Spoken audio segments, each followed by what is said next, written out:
everybody. I'm going to delegate to Councillor Smith-Roberts just to read the introductory information this evening. So good evening, everyone, and welcome to the Personnel Committee this evening. I'd like to advise everyone present that should the fire alarm sound, you should leave the building immediately via one of the fire exits, which are clearly signposted. The fire assembly point is in the car park. You should not return to the building for any reason until you have been advised that it's safe to do so. Can I just ask everyone to make sure their mobile phones are on silent mode, and just to, if we were using a mic, not let them near the mic because they would interfere, but just silent would be great for the meeting. This meeting is being recorded. We are live streaming across YouTube, and therefore when speaking, please try and project your voice where we haven't got a microphone, just so that we can ensure that everyone online is hearing us perfectly. As Amber is the chair of the meeting, she has the discretion to terminate or suspend recording and live streaming if, in their opinion, continuing to do so would prejudice the proceeding of the meetings, and recording and live streaming of confidential items will also not take place. And we do have some of those on our agenda this evening. To alert Amber, as the chair of the meeting, that you'd like to speak, please raise your hand and Amber will bring you in. Please remember, if you leave the meeting for any reason, you will not be able to take part in the vote on the item that's being discussed at that time. Members of the public will be able to view the live stream via YouTube. Please can I request that when speaking, you make your points as succinct as possible to allow for the smooth running of the meeting. And I just ask that you be polite and treat each other with respect at all times. Over to you. Thank you very much, Councillor Smith-Roberts. Just so I'm experiencing a little bit of post-COVID fatigue, so I'm delegating the lengthy speaking for this evening. First on the agenda is apologies. We have apologies from Councillor Lees and Councillor Deakin. Thanks to Councillors Tully and Ellis for stepping in to substitute for them. We have not received as yet apologies from Councillor Westcott this evening. Do we have any declarations of interest from the assembled councillors? Lovely. And has everyone had a chance to look at the minutes of the last meeting? I must apologise, I was absent for that meeting, but Councillor Tully was chair for that, so thanks very much. I have read through them, and as far as I'm aware, they are an accurate record of what happened. If you're happy for me to sign that. Yes. Just a proposer and a seconder for the. Oh, thank you very much. So proposer, Councillor Sherman, and a seconder, Councillor Tully. Thank you. Everyone in agreement?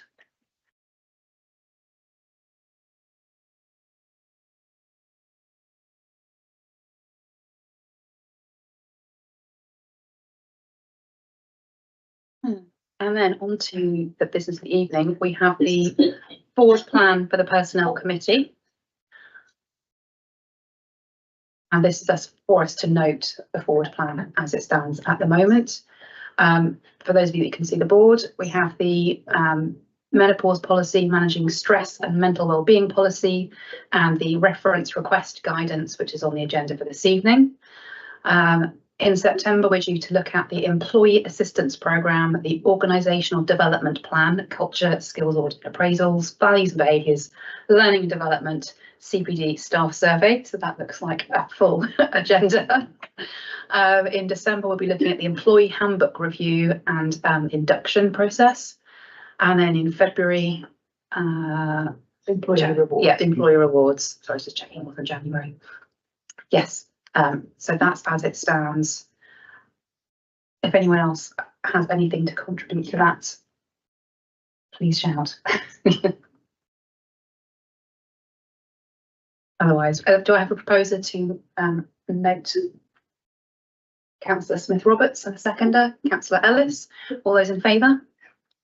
Thank you very much. I look forward to discussing those in due course. And then the first policy this evening is the menopause policy. Let's just open that up. So the purpose of the report is that Taunton Town Council do not currently have a menopause policy for employees. The creation of this policy demonstrates the council's intent to recognise the important issue of menopause and the impact it can have on an individual's employment. Members should consider the menopause policy and accompanying initiatives such as signing up to the Wellbeing of Women Menopause Pledge. Has everyone had a chance to look at the detail of the policy? Yes. Lovely. Do I have any questions, any issues? Councillor Florence. I really welcome this policy so that we can support those who are experiencing menopause in the workplace. I had a question, one around the training, and I'm just wondering if perhaps that training could be extended to maybe councillors on the personnel committee or whoever was interested, just so that we have an awareness of that. And then in relation to section 4, which is if they're unwell due to menopausal symptoms, it says it will follow our usual sickness reporting procedure. I'm just wondering, would we also follow our triggers for absence as well? So whilst we will provide support, does it actually mean that you forego the triggers in the sickness policy or procedures? Does that make sense what I'm saying? Can I refer that to the clerk? So how would that work in practice in terms of reporting sickness or? Yeah, do you want to go back? Yeah, so you would still report it, you report it, we report it as a menopause. Yeah. And obviously, I mean, part of the triggers is to make sure that we're supporting people. So if they were to hit one of our triggers, then we would have that initial meeting. Yeah. So we would still use the triggers, but obviously we need to make adjustments depending on the symptoms. Obviously the symptoms, they vary so differently, don't they? So yes, we would still use the triggers, but from a supportive perspective, if that makes sense, in terms of putting in those early interventions, early meetings. We wouldn't necessarily be looking to reduce triggers or anything like that. Does that make sense? Yeah. And can I just ask, I'm assuming it's going to include things like if hot flushes are an issue, potentially providing individual fans or personal support for kind of environmental factors, that kind of thing, All those to improve adjustments. conditions. Are all in there, yeah.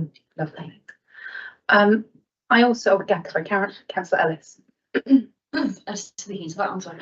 Yeah, no, I should maybe have declared an interest, because I may be menopausal, or I don't know, because it all kind of passes me by. It doesn't count as an interest in that it can It's- affect. Yeah, no, anyone it equally. does. So, I mean, I do think it's really important we have this policy, because it is an equalities issue, and I understand that, unlike me, there are two-thirds of women in the workforce currently between the ages of 40 and 60 who have menopausal symptoms, say it is negatively impacting them at the workplace, and women make up a huge volume of the local government workforce, so it's absolutely vital we have this policy in place. So well done whoever's been involved in the drafting. There wasn't is there a copy of there was a pledge, there's a pledge mentioned in the thing.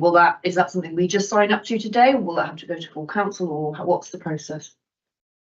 Are you leading on that? Yeah, it's quite an informal pledge. So it's really just providing a statement of intent from Taunton Town Council to say, yes, we are promoting menopause awareness. If it would help, then I can send round. I think there's 3 points in the pledge. I can send round a link afterwards. Or oh, there you go. Oh, it's that one.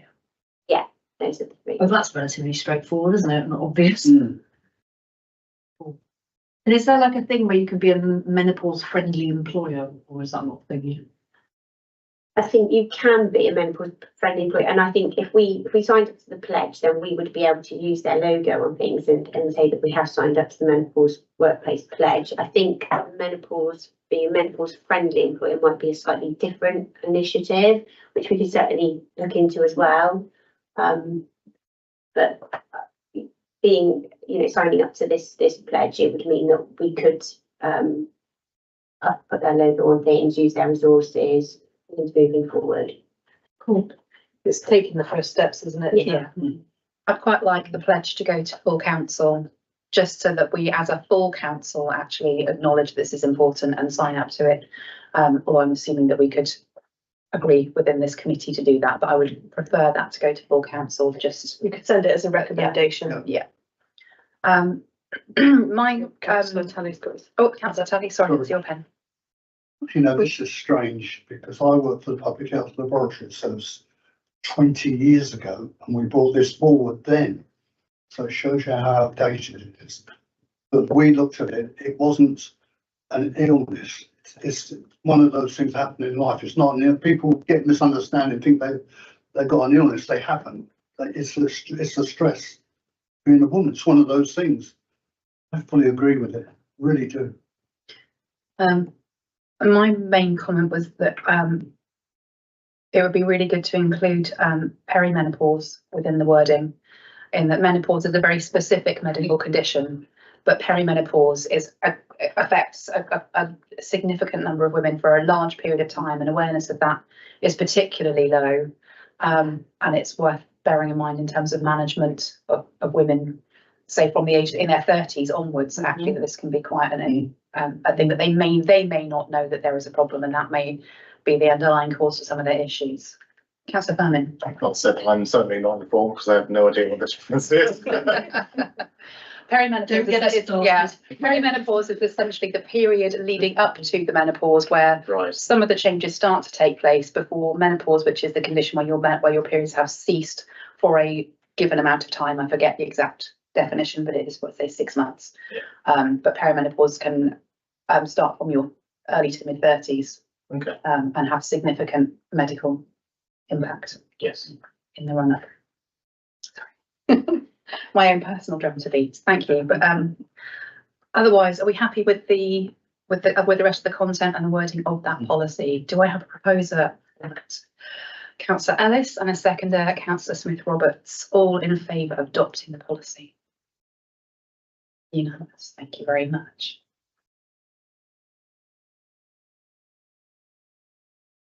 Our next policy to look at is the managing stress and mental well-being policy. I just read out the headline.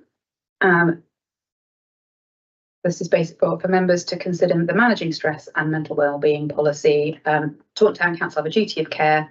This means they must do all they reasonably can to support their employees' health, safety and well-being, which includes making sure the working environment is safe, protecting staff from discrimination, carrying out risk assessments.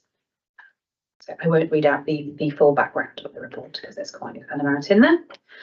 Has everyone had a chance to look at the wording? And do I have any queries, comments or issues? Councillor Ellis. Yeah, it all looked really good to me. I'm keen to understand, who do we use for sort of occupational health support? And is that just for like officers to help them manage the situation, or is it also for employees? Kind of what does occupational health, is it very much just about the workforce, not about the underlying condition and supporting people with the underlying issues? How does that all work? And presumably there'll be a process for referring people to various different sources of external help, just to help them manage generally. Have the answer, or Donna? Go on. So currently we use WorkNest for our occupational health. We don't have an employee assistance programme at the moment, and that's what we're hoping to bring to you next for the next committee. So if there was a referral to be made, it may be WorkNest, and it's just individual referrals. But yes, that's our next step in terms of employee well-being. And we obviously signpost employees to, Samaritans or whatever else. But yeah, so employee assistance programs are our next big initiative in terms of well-being. And often those employee assistance programs not only have the normal 24/7 counselling, they've also got apps and things that employees can go on to for well-being advice. Often they provide things like similar to the CAB in terms of financial advice, financial well-being, those sorts of things. So that's what we're going to be looking for, and we're just in the process of comparing different providers at the moment. Cool. Thank you. Councillor Smith Roberts. Partly my question's been answered because it was about where we signpost to an employee assistance programme. I've spent a little bit of time in that world through my workplace. So it would be interesting to see how we're looking to procure that, because there are lots of different avenues available to you, because you can add on, as an example, not just over the phone for one-off counselling and mental health support, you can add on some face-to-face sessions if needed. So there's a whole different range of providers that are out there that you can also add on, like debt advice, money matters, legal, and even manager support through them. And they do play a good role of being able to help through that. So it would link in nicely both with this, but also probably the menopause policy that we've just put through around that whole health and well-being that is so needed in a work environment now. There was definitely a bigger piece of work because we was hoping to have that on this agenda, but because when you start to look into it, there is lots of providers, lots of different opportunities. That's where we've had to hang back on it to make sure we can scope it out properly. I just wanted to check in 6.1, it says, if you're suffering from work-related stress, you should discuss this with your manager in the first instance. If you feel unable to do so, you should contact HR. Does that mean Work Nest in this instance? As in HR, Or is it internal HR staff? I don't know if it's worth just clarifying that that is Taunton Town Council HR staff. Councillor Tully. Sorry, it concerns me, we are talking about the employees of the council. Well, councillors are also employed by the council, and they should be recognised in this, as in the last one as well. It's one of those things that needs to be recognised, that anybody that's involved in the council should be recognised, and they should also be able to know what to do to deal with it. Councillors do have stress. Well, yes. Did anyone want to jump in on that before I go to Councillor Firmin, or is it directed? To do with that. Okay, Councillor Firmin. Like, obviously, as councillors, we're in a slightly different position compared to the sort of, long-term, full-time, employees of the council. So I'm not sure that we could probably, if it did affect you, you probably could follow some of these processes, but it wouldn't be specifically for councillors, I wouldn't imagine, as a. Councillor Smith-Roberts. Slightly on that, I think we have our own mechanisms, so things like for us, if you're a Liberal Democrat, ALDC and different things that we can use to help with those mechanisms. But I thought when we spoke before about the EAP, that this might be at SWT, my memory is that you can extend EAPs, as an example, if we go down that route, to cover councillors as well, because I'm sure we had it at SWT that we could bring them. I think it's an interesting one in that we aren't actually employees of the council. We aren't paid, and we don't have an employment contract. We have an allowance, which is completely different, but we don't have the same rights. For example, paid holiday or anything like that. We don't have those same rights, but it would be good to be able to access support if there is something appropriate. Yeah. But I don't, yes, we might have to think about how that works in terms of council related stress, because that's separate to if you're suffering from stress and you're employed elsewhere, in which case that would, I assume, be your first port of call. Yeah, it's having obviously the duty of care as an employee to have these things in place, but it's something that we did discuss when we originally looked at the EAP as well. So it's something that we could look to extend out to councillors going forward. But that would be looking at it for the next stuff that we're coming at the next session. Yes, so the next meeting. Okay. I'm happy to propose this in relation to staff though, and how this works. I do think maybe just update where you had, Amber, the question on who to go to relate to HR, whether we just put the email address. Just think, Well, because you don't have names, so you have an email address, so then therefore they know that that's where to go. yeah, it's just in terms of if this is a member of staff consulting it, it needs to be quite clear the pathways to access it. That would be good. Thank you. But otherwise, yes, I accept your proposal. If you have a seconder, Councillor Ellis, all in favour? Fabulous. Thank you very much. Next on the agenda, the references request guidance. So this is in terms of members of staff asking for a reference, either for example, for a mortgage or for a job outside the council. We don't have a report overview for this one. but it looks fairly straightforward. Do I have any questions? Councillor Ellis? Actually, I've discovered the My Notes facility on the iPad. So I Lovely. can actually remember. That's cool. Yeah, there was in the paper, it seemed to, I might have got this wrong, so this is your chance to correct me. It was seemed to be saying that references to the town council gives to somebody seeking another job won't comment on their suitability. And I'm thinking that can't be right, because any job reference, that's what they ask. They ask about, you've got to be able to comment on, excuse me. Councillor Fairman? It's a case that, you know, as an employee of Taunton Town, you might not know about the specifics of this other job, so you can't really say whether they're suited for that other employment. Yeah, I can confirm that most local government or government organisations will only give you essentially confirming that this person existed and worked here, but will make no comment or grading on You them. have And a that's personal reference in order to give the. that's completely standard. It's the same at the say, for example, at Somerset Council, for Same previous where I work. local government organisations I've worked for. That is slightly nuts. I mean, presumably, because to get a job, I mean, I give reference to people all the time, all different thingies, and you normally get, if it's done through like an agency, you have the job, you know, or they've told you this is the job I'm going for. And then they have a whole list of qualities as this person, da, da, da, da, da, da. Would you recommend, you know, how long would they employ? Well, that's the basic stuff. And then would you re-employ them? So presumably, if you get a reference request, wouldn't you go to the line manager and say, would you like to do this reference? I mean, how does the system work where if somebody has only worked in local government and then goes to get another job, they cannot get anybody that's not in the authority to say whether they're in any way competent or not? Isn't that? It's very common. I think there's been instances previously that obviously people have commented on references requests and they've said that people are suitable for it, and then it transpires that they're not suitable for it, and then people are getting into trouble for saying that your reference said that that person was suitable. It can get litigious either way, for either saying someone is suitable and they're not, or saying they're not suitable when they are. And frequently, in the case, in my personal case, I asked for a reference from the valuation office about 10 years, because it was the last paid job I'd had before my maternity leave.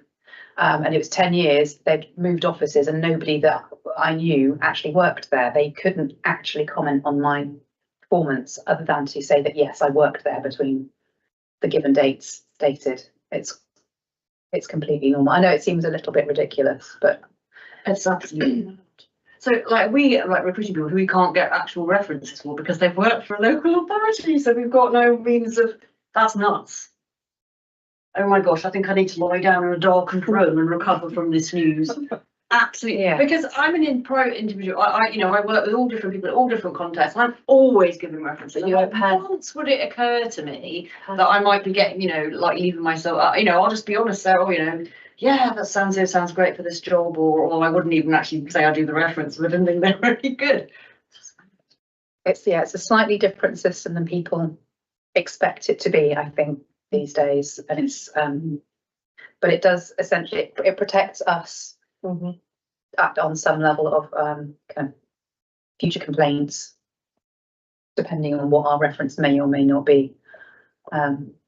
That's the reason for the policy being as it is. But I absolutely take your point about the slightly nonsensical idea of a reference with no actual reference, a personal element of personal reference in it. I think the level of shock is gaugeable by the people who've worked in local government and the people who haven't. I mean, I've worked in the government, like DRC. The same in the private sector though, and where I work.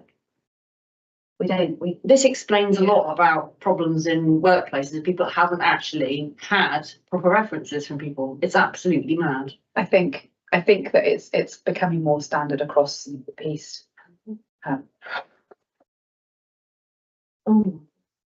Unfortunately, but this is otherwise. This is the policy as it stands.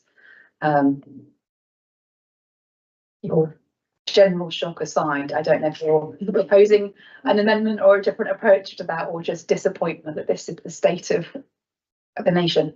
I may have to abstain in shock. It's just weird. So, Do I have any other input on the policy? Do I have a proposer for it?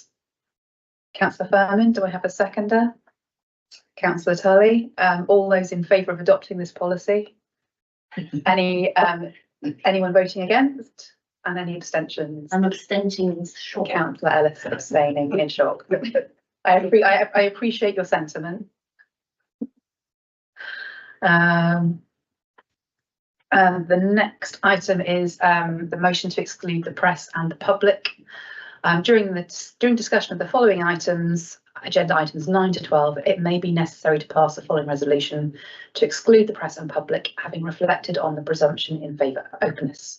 This decision may be required because consideration of this matter in public may disclose information falling within one of the descriptions of exempt information in Schedule 12A up to the Local Government Act 1972.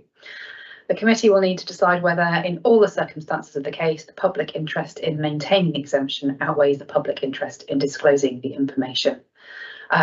We will be discussing some quite personal details in terms of job roles and pay grades, so I am wholeheartedly endorsing the idea of making this a closed session. So I will be proposing that. Do I have a seconder? Councillor Ellis, all those in favour? See if we could stop the recording. Thank you. Okay.